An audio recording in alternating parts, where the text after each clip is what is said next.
नाज़रीन, शाहपुर चाकर जे कामिल शाह कॉलोनी में सफ़ाई न थियण ऐं घिटियूं न ठाहिराइण ख़िलाफ़ रहवासियुनि साले जुलण अंब डहरी नबी बख्श मलिक ऐं ॿियनि जी अॻवानी में गंदगी जे ढेर ते अलामती बुख हड़ताल क़ाइमु करे वरिती।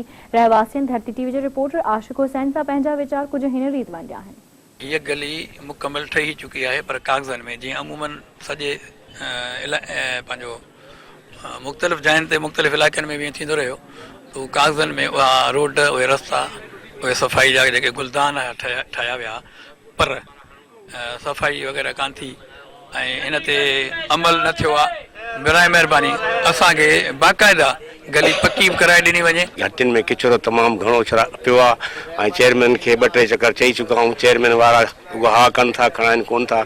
इहो कमु असां महिरबानी करे कराए वञे ऐं घटी मंज़ूरु थियल आहे पकी थियल आहे उहा अञा ताईं हुन में हिकिड़ी सिर बि कान लॻी आहे।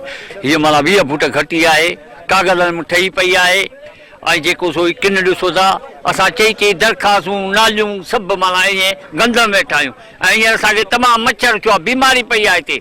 कामिल शाह कॉलोनी में बीठा आहियूं।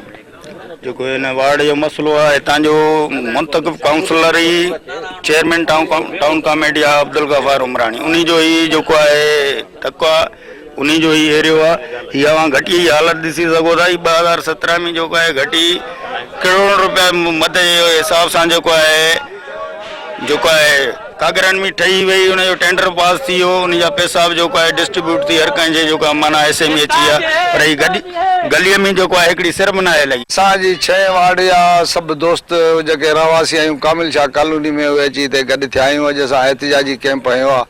तक़रीबन 2017 में असांजी घटी मंज़ूर थी सीसी मंज़ूर थी जेका 2020 ताईं कान मुकम्मल थी। असां इन विच में बार टाउन ऑफिसर ऐं चेयरमैन साहब सां मिलंदा रहियासीं पर हुन असांखे आसरा ॾिना अॼु ताईं इहो कमु न थियो।